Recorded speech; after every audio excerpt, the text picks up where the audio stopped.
What is going on, guys? Today we are going to talk to you about our 5 favorite Florida beaches. We had a long list of beaches Eric and I love, but we're giving you our secret top 5. That's right. Now, only beaches that we have actually been to were even considered for this list. And we'll be giving you the ins and outs as to why these ones made our list. If you're new to our channel, first off, welcome. We are a family with now 6 children who uprooted our lives from Wisconsin to follow our dreams of a life in Florida. We make all sorts of videos about moving to Florida and all the fun things you can do once you get here. So if you haven't yet, make sure you subscribe right down below and hit that bell so you don't miss any of our uploads, or when we go live Thursdays for our Son of a Beach podcast, or Fridays with me, Lunchtime with Lindsay. Now, without further ado, let's talk to you about our 5 favorite Florida beaches. Right now. Sunshine,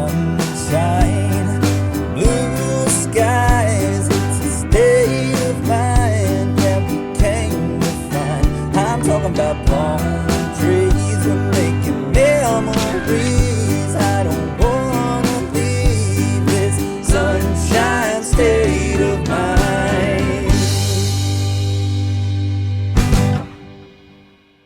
So you may notice a theme as we go through this list, as many of our favorite beaches happen to be on the Gulf Coast. But there is one surprise in the group. As you're watching this video, put your guesses down in the comments below. Try to take your guess at which East Coast beach made this list. Let's start the list off with an old favorite, but one that we still love to go to, and that's Honeymoon Island State Park. I was gonna say, how many of you already knew it before we even said it? If you've been watching us for a while, you know that is one of our top beaches, and it's kind of our go-to. Honeymoon Island is definitely one of those beaches that if we have family or friends coming into town and they've got little ones, we automatically go to Honeymoon Island. Specifically, the North Beach has a great setup for little children. It's shallow water and has a seawall on both sides to protect it from the surf coming in. We've made multiple videos on our channel about Honeymoon Island that you can check out right here or even here. Honeymoon Island never disappoints for the sunsets. Honestly, that is the most time that Eric and I and the kids go, is towards the evening, because we never ever want to miss the sunset. Or we don't want to miss the dolphins coming in to feed in the shallows at sunset as well. Oh my goodness, it's amazing. And the fishing there is pretty great too. We even caught a shark here. So let's face it, guys, beach days can be stressful if you have young kids. But every time we head to the north side of Honeymoon Island, I know it's going to be fabulous. And the Instagram photos, superb. Another beach that we love is one that we did a beach review on. Check it out right here. And that's Pasa Beach. Ooh, one of your faves. It is, and one of the main reasons I love this beach, besides all the things that we're going to get into in a minute, is that the fishing was superb while we were there. Now, Pasa is located way on the south end of St. Pete, but it's not nearly as crowded as St. Pete Beach, and it's got a good charm to it. When we go to Pasa Beach, we love to set up right down by the jetty, and our favorite place to eat there is Paradise Grill. It is literally like right on the beach. And the times that we were there were these cute little pop-up stands with like beach trinkets right by the restaurant. I guess the reason that we just really like it is that it felt not crammed, and it felt like more of a local spot. Now, the sand was the white sand that we're used to, but it had a lot more like crushed up shells, and it was actually really good for shell hunting as well. We found a lot of cool shells there. And we even helped a baby octopus back to sea. How cute is that? Super cute. I will say though, if you visit Pasa specifically down by the jetty, it's a lot different than Honeymoon Island in the fact that if you get out a ways, the jetty creates currents far out, and I actually found it really hard to swim the further out that I got.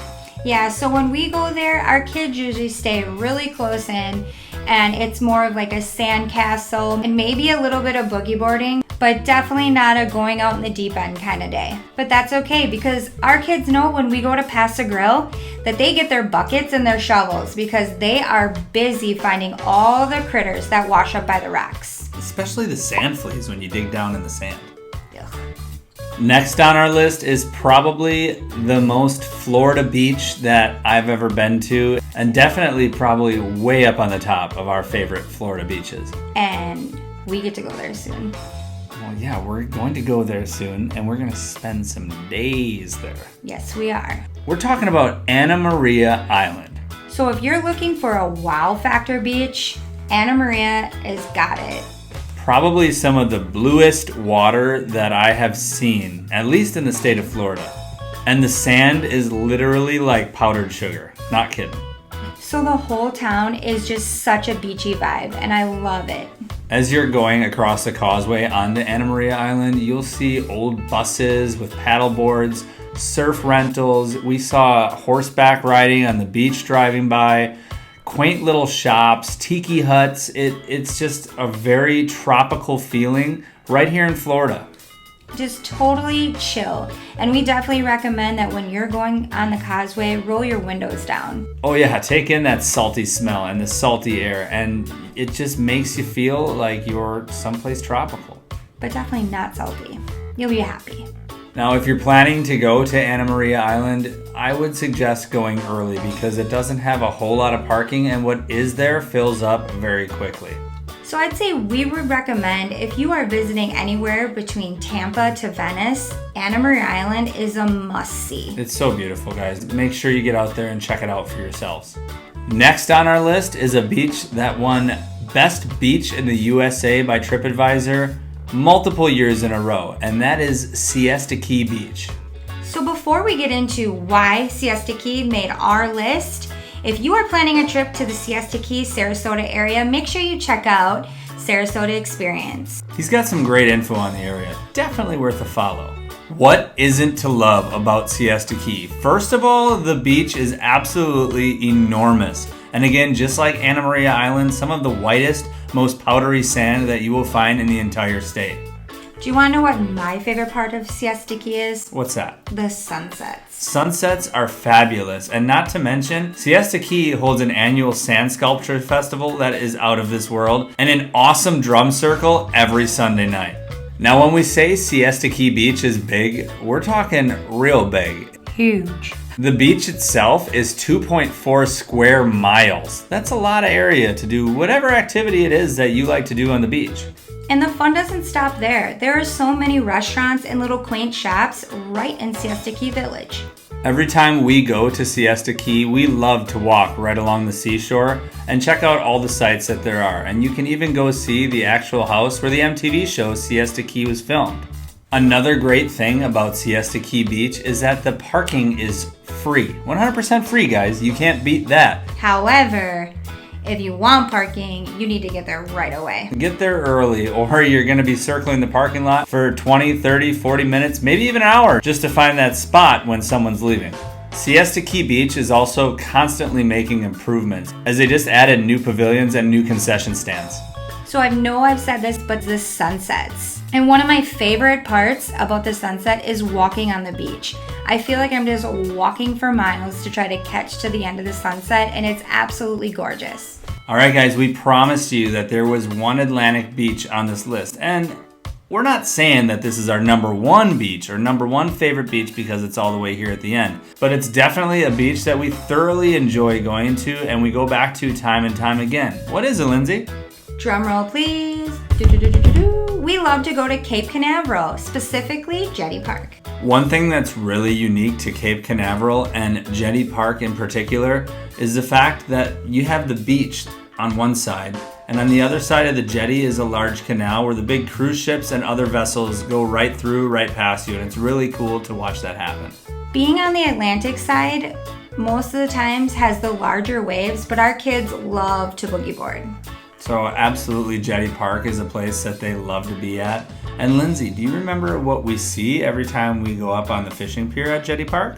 Sea turtles. We see sea turtles at Jetty Park all the time. And let me tell you, when you see a sea turtle in the wild, it's a really cool thing to see. It is. And I remember the last time we were there, the kids got in a contest on who could count and see the most of them because they were everywhere. There was a lot of them. And on the canal side, our kids love to fish. So one of us usually Lindsay, can be over on the beach with maybe some of the smaller kids, and just on the other side of the rock pile there's a little sidewalk, and in the canal you can fish in the salt water, and me and the older kids love to do that at the same time. 2 birds, 1 bush. Another reason to love Jetty Park is something that we haven't even experienced yet, and that is that it's a great spot, from what we hear, to watch a rocket launch from. Oh, that's right. Yeah, we hear that's the spot. It's a great vantage point to watch any kind of rocket launch going on at Kennedy Space Center. Now, just like Pasa Beach, where we said that we like to park it right next to the jetty, we like to park it right next to the jetty at Jetty Park, because again, there's the big rocks there, and our kids, especially the little ones, love to look around in those rocks and find whatever critters are hiding out, whether it be hermit crabs, sand fleas, or sometimes they get to find the big crabs. I was just going to say that last time we were there, I think Sully got lucky with the big crabs. And guys, there's some great waterfront restaurants to eat on in Cape Canaveral where you can watch the ships go by. One of our favorites is Fish Lips.